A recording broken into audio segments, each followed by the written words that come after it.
Dear students, I am Mukesh Rajput एक बार फिर क्वालिटी कंटेंट के साथ। आज का हमारा टॉपिक है डोमेन। 11th-12th का बहुत इंपॉर्टेंट टॉपिक है। इस वीडियो को पूरी लास्ट तक देखना, पूरा क्लियर हो जाएगा डोमेन। देखो यहाँ पे इसके दो रूल हैं। रूट के अंदर की जो वैल्यू है, एक्सप्रेशन, वो क्या होना चाहिए, ग्रेटर देन इक्वल टू 0 होना चाहिए। और यहाँ पे आपके पास 1 अपॉन जो एक्सप्रेशन है, कोई भी वैल्यू हो जो यहाँ पे, तो वो क्या होनी चाहिए, एक्सप्रेशन 0 नहीं होना चाहिए। क्योंकि अगर ऐसा नहीं हुआ तो फंक्शन एग्जिस्ट नहीं होगा। तो रियल में इसका आपको क्यों नहीं होना चाहिए ऐसा, क्योंकि एक्सप्रेशन रियल होना चाहिए। आपका रियल नंबर तभी होगा जब इन कंडीशन को फॉलो करेगा। सीधे एक एग्जांपल की बात करते हैं। 3 एग्जांपल, पहले एग्जांपल पे आ रहे हैं हम। यहाँ पे देखो, पहले थोड़ा इजी है, फिर धीरे धीरे टफ की ओर बढ़ेंगे हम। तो यहाँ पे 1 अपॉन x माइनस 2, 2 0 नहीं होना चाहिए, क्योंकि अगर 2 0 हो गया तो नॉट एग्जिस्ट हो जाएगा, नॉट डिफाइंड। ठीक है, तो यानी कि डिनोमिनेटर में ऑल रियल नंबर हो सकते हैं 2 को छोड़ के। तो यानी कि r की वे वैल्यू, वे रियल वैल्यू जिसमें 2 ना हो। डोमेन में देखो कौन सा रियल वैल्यू जिसमें 2 नहीं है, तो वो डोमेन होगा। इसी तरह से यहाँ पे एक दूसरा आपके पास एग्जाम्पल है। एक फंक्शन दे रखा है, तो सबसे पहले क्या करेंगे, इसमें देखो रूट के अंदर नेगेटिव नहीं बनना चाहिए। आपके पास x को 0 रखेंगे तो आपके पास ये आपके पास वैल्यू आ गई 0। x माइनस 2 को 0 के इक्वल रखेंगे तो 2 आया। x माइनस 3 को 0 के इक्वल रखोगे तो 3 आया। तो एक टर्निंग पॉइंट, क्रिटिकल पॉइंट भी कह सकते हो आप। इनको नंबर लाइन पे रिप्रेजेंट करा। अब आपको क्या करना है, ध्यान से देखो इस पे अब इन दोनों के बीच की वैल्यू, इनकी दोनों के बीच की वैल्यू को इसमें रखते हैं। मान लो 4 ले लिया आपने, तो 4 माइनस 3 पॉजिटिव आया।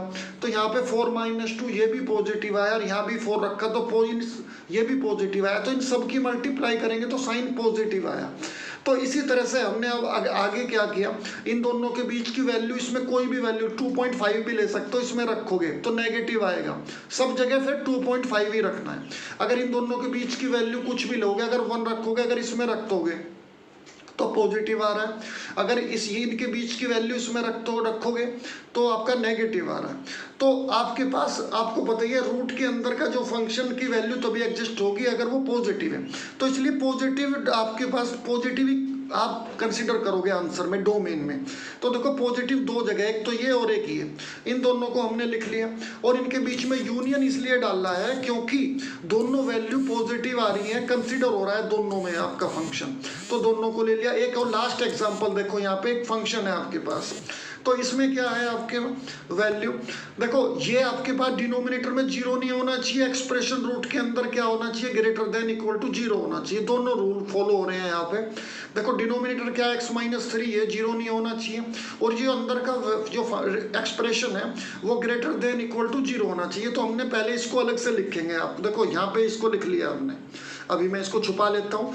तो अब आपको क्या करना है, यहाँ पे x माइनस 3 है ना, इसको ऊपर नीचे x माइनस 3 से इंटू करेंगे। बहुत से बच्चे क्या करते हैं, ये बहुत रॉन्ग है, ये इसकी इंटू यहाँ पे कर देते हैं, इसके अपॉन 1 करके वो 0 में, ये गलत तरीका है। तो आपको क्या करना है, इसको पॉजिटिव बनाना है। पहले x माइनस 3 से ऊपर नीचे इंटू करेंगे, ये आ गया आपके पास।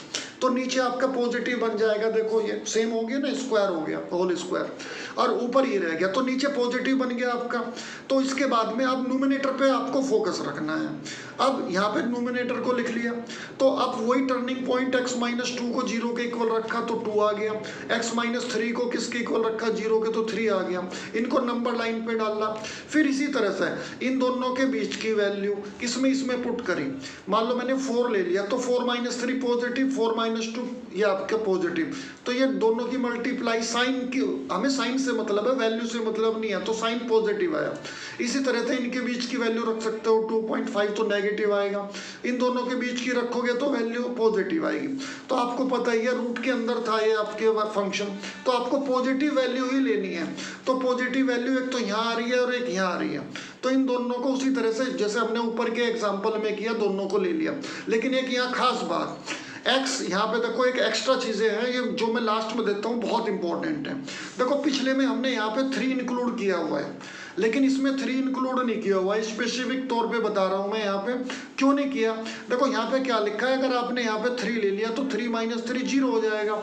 तो इसलिए 3 को इंक्लूड नहीं किया, 3 से आगे वाली वैल्यू सारी इंक्लूड होंगी। तो यहाँ पे मैंने यही लिखा है, 3 को इंक्लूड नहीं करेंगे। क्यों नहीं करेंगे, क्योंकि वो फंक्शन एग्जिस्ट नहीं हो पाएगा फिर। ठीक है, ये बहुत इंपॉर्टेंट वीडियो है, इसको आप कई बार देखोगे तब जाके बिल्कुल क्लियर हो जाएगा। और ये वीडियो कैसी लगी, और हमें आपके लाइक से और सब्सक्राइब करने से मोटिवेशन मिलता है, तो हमें मोटिवेशन मिलता रहे इसके लिए आप चैनल को सब्सक्राइब करो और वीडियो को लाइक करो। Thanks all of you.